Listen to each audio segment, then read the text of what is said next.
Good afternoon. I'm so thankful everybody is here. I'm just going to speak from the heart. I don't have anything prepared. Back in 2009, in the month of November, I was at a prayer conference, a prayer vigil.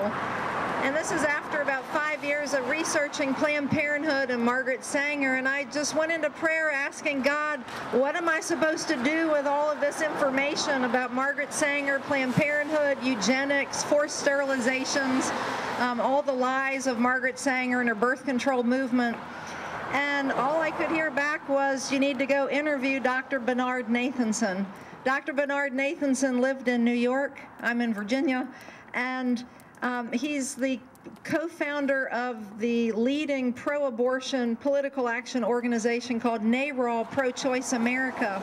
He was the co-founder back in 1969, and this man you see in this photograph, he was the preeminent abortionist in America. He paved the way to give us Roe v. Wade just 4 years later in 1973.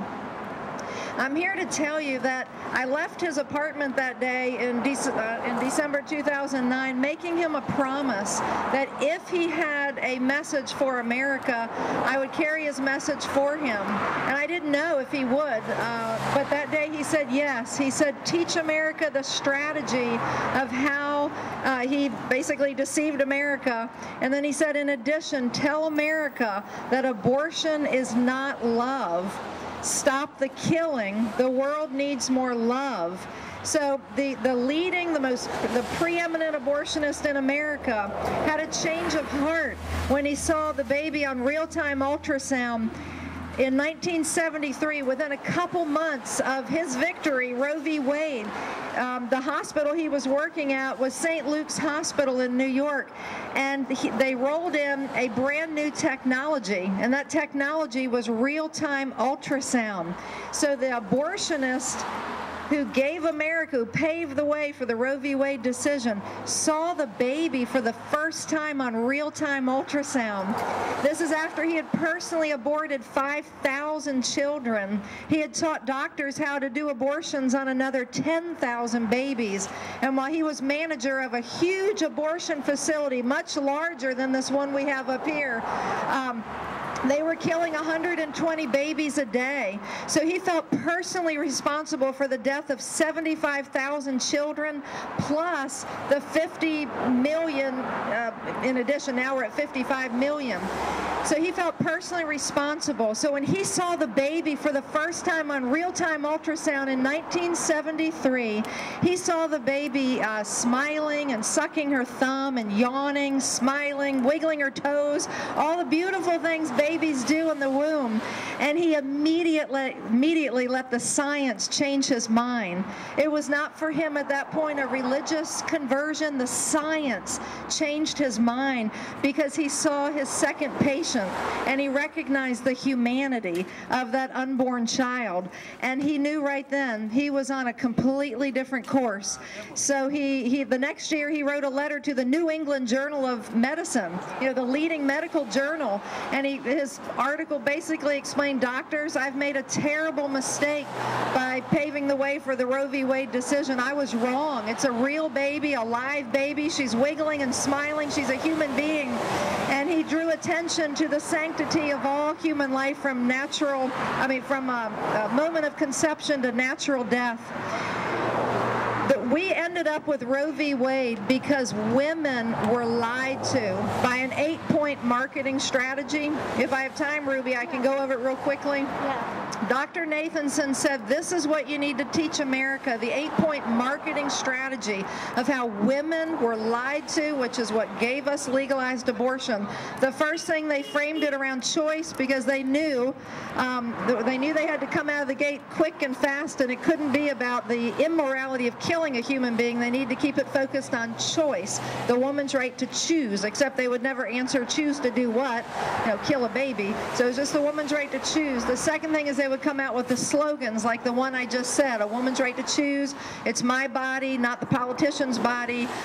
Things like this is about women's health care. Well, this is nothing about women's health care, because killing babies has nothing to do with women's health care.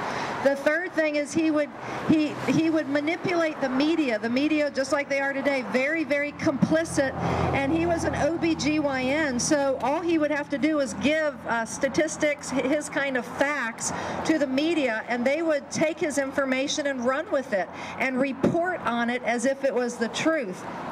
So back in 1969 through 1972, he would tell the media that 1 million women a year are having back alley abortions and 10,000 women a year are dying.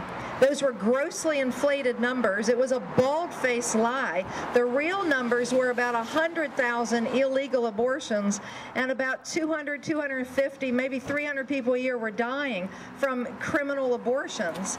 So, and he was saying 10,000 women a year were dying. It was a bald-faced lie. The other lie were the polling data. He would say, it's hard to advance a propaganda campaign if he was only running around saying 2% of America wants legalized abortion. It's not a big enough number.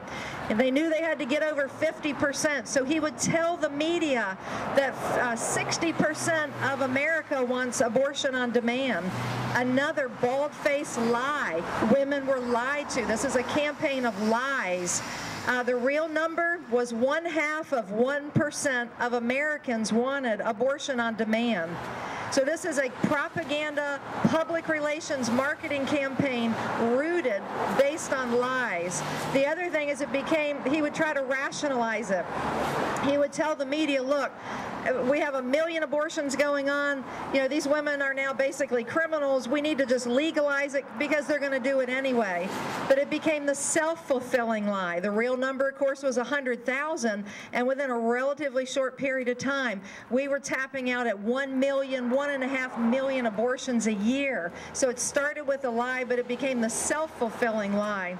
And then he did something else called the Catholic strategy, which was basically to ensure Catholic voters could continue to vote for a pro-choice candidate, but remain personally pro-life. And they did this by this slogan that you're so used to hearing, but it was actually part of a very methodical strategy. And it was this: if everybody here was actually the media, he would look at the media and say, look, this is just a decision between a woman and her doctor. This is not a political decision. And so what happened is so many Catholic voters began to support or continue their support of a pro-choice candidate, not knowing they were being used by something that has so divided our country.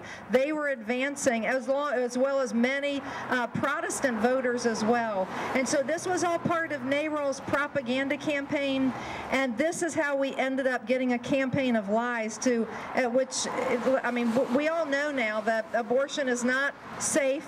We know that it's not rare. And obviously they call it legal, but we even know that that word is incorrect, because we know that killing people is not legal. So they may try to change the laws on America with Roe v. Wade, which was judicial activism. That was not a law made in the legislature. But we know that killing babies will never be the right thing to do. And so we're here to say, let's get the truth out. Dr. Nathanson said to love one another. Abortion is not love. Stop the killing. The world needs more love. So I ask you to carry that message forward. Thank you, Ruby, for doing this today.